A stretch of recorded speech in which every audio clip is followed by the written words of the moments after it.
Clinical Monday, the best way to begin a healthy week. Thank you so much for joining us and welcome to it.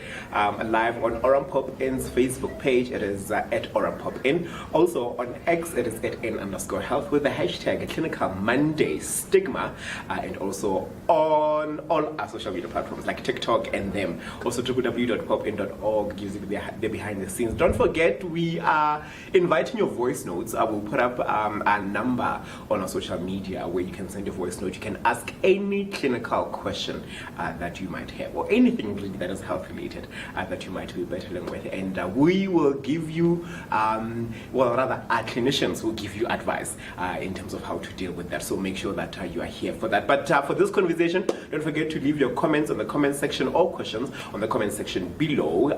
Questions for my guest this morning, or any other guest for that matter. And thank you so much for joining us. I didn't even introduce myself. My name is Nkosi, and joining me for this conversation as we shine the spotlight yet on HIV stigma, it is a social worker out at Oram Pop in Eguruleni, and their name is Vannesa Witbooi. I deserve an audience, right? We need an audience. Maybe we can in the next put an audience. But thank you so much for joining us this morning. How are you feeling? Okay. We were talking about moods, and I was like, I'm not a morning person. In the morning, I'm terrible with moods. Like, is it a like, would it be considered as a problem if like I wake up and I'm moody all the time, like not every day, but every day after, I'm like super moody? Yes, it is a problem, because I'm sure that you are dealing with a lot, because it can't be every day. Right. When you're just feeling down, no. You should have a coping mechanism. Like music. You spoke about music, telling on music. Yeah, that's my what if music depresses me? Or what if the genre of music that I listen to is sort of like... Change. Stop listening to music that has that sad lyrics. Yeah. Yeah. That's what I do actually. And I know I'm not the only one. But yeah, so we were talking about stigma though. And we know that stigma sort of like plays a role in terms of it being a barrier when it comes to HIV, or when it comes to people taking their medication. And somewhat it contributes to that because it also affects the 95. And I think we have spoken about this in the past, but I think we just have to, revisit the conversation. Let's talk about that, break it down to us. What then, is stigma for those that don't know, or for those that have an idea, but, it's not quite clear. Okay. Yeah. Stigma is a set of negative or unfair beliefs that people have, or the society have, about people. Yeah. And then when we talk of HIV stigma, it is negative attitudes, behaviors, or judgments that the society or other people would have towards people that are living with HIV or that are at risk of HIV. For example, believing that there's a certain group of people that can be infected with HIV. Yeah.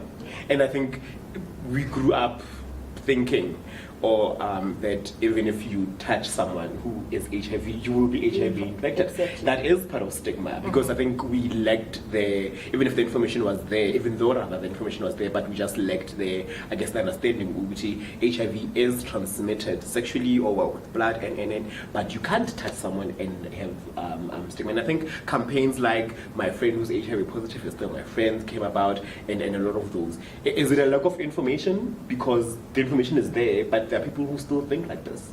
No, I would say it's ignorance, because I believe that now there's so much information about HIV. When you go to health facilities, there are posters around, and there are also organizations that would do events on HIV, on social media. There are people always talking about HIV.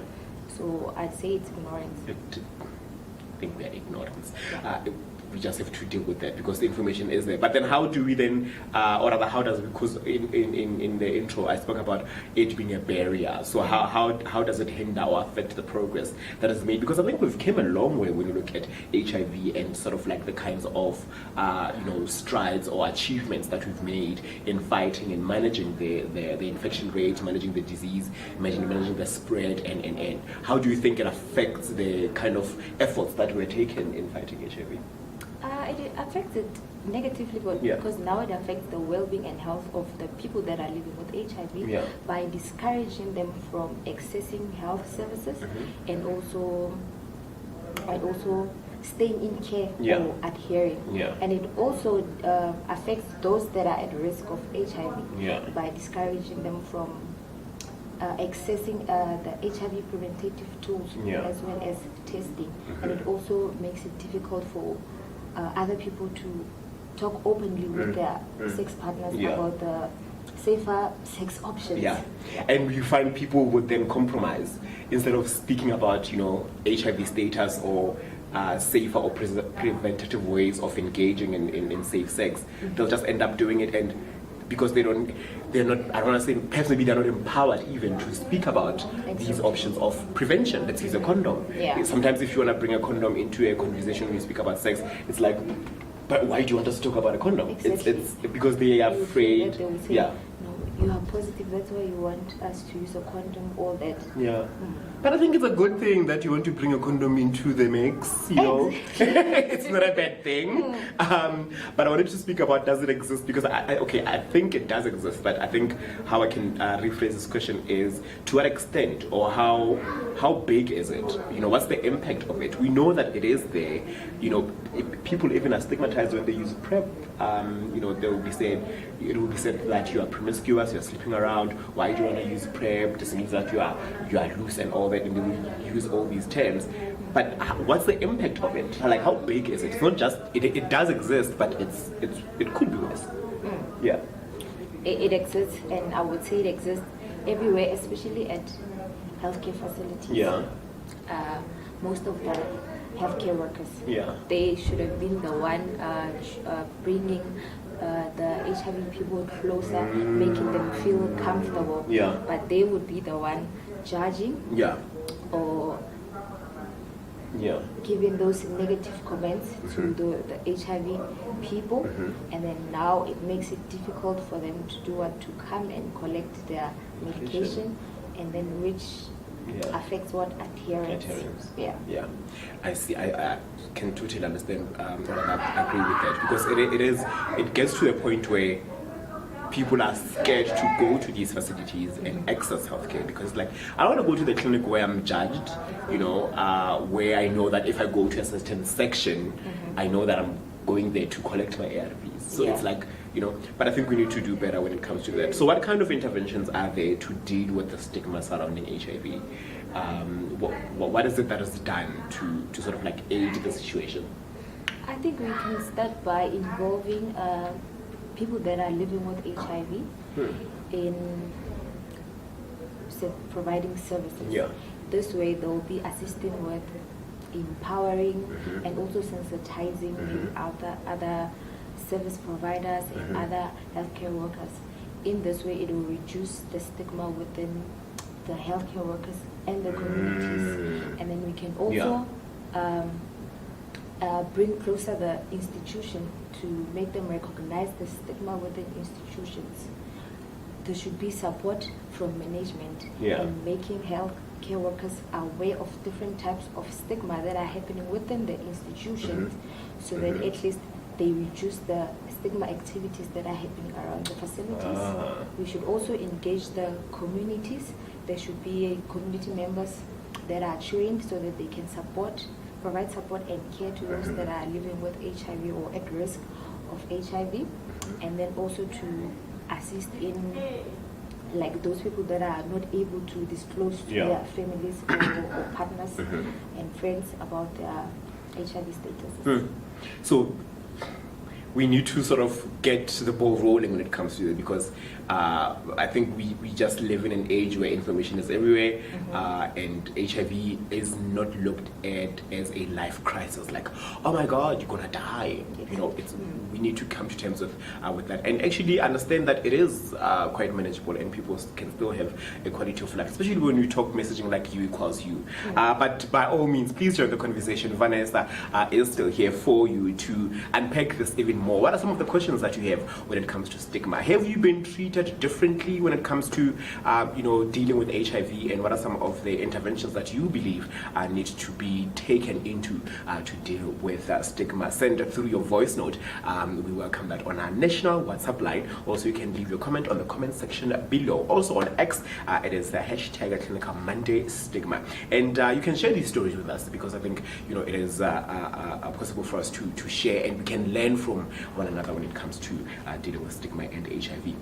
Do you think, Vannesa, that it's going, or I think you did say that it's lack of ignorance, but then how do we assist clients that are dealing with stigma? So you touched on how people would be scared to access healthcare, in big institutions or health institutions because of the stigma within the institution. How do we aid them? What is it that we need to do to them to say, I'm HIV positive and I'm scared, but this person is saying I must do this, and I actually can do it for me to come back and not be a, what do they call them, treatment interrupters, to come back into care. Yeah. We can start by addressing misinformation and lack of education, lack of knowledge through education, and we can also start talking openly about the correct misconceptions that people have about those that are living with HIV. For example, how HIV is transmitted, because it will help a lot of people to know more about HIV. And then we can also be intentional and thoughtful with the words that we use. We should use supportive rather than stigmatizing language when we talk about HIV. Yeah. I got you. And I think you touched on what we can do to end, but I want to say who's responsible then, to end stigma, because we know that it is there, the information is there, just that people are ignorant. Who are the important, I want to say, team players in this whole thing, in terms of us ending the stigma? Who needs to play part in making sure that we end the stigma? I would say everyone, but when I have to pinpoint, it will be mainly healthcare workers, because that's where people go to access their healthcare services, and also the community, the society, because there's a lot of stigma there, and also at churches, at school. That's why I'm saying everyone. Everyone, let's play our part in ending the stigma. I think we've come so long, or we've come a long way when it comes to fighting HIV and actually fighting the spread, and actually maintain, or rather managing the disease. So we just have to keep at it and make sure that we don't stigmatize people. Vannesa, Witbooi, social worker out in Nkosi, thank you so much for your time. I appreciate it. Thank you. Alrighty, until the next episode of Clinical Monday. See you then. Happy streaming. Bye. Bye.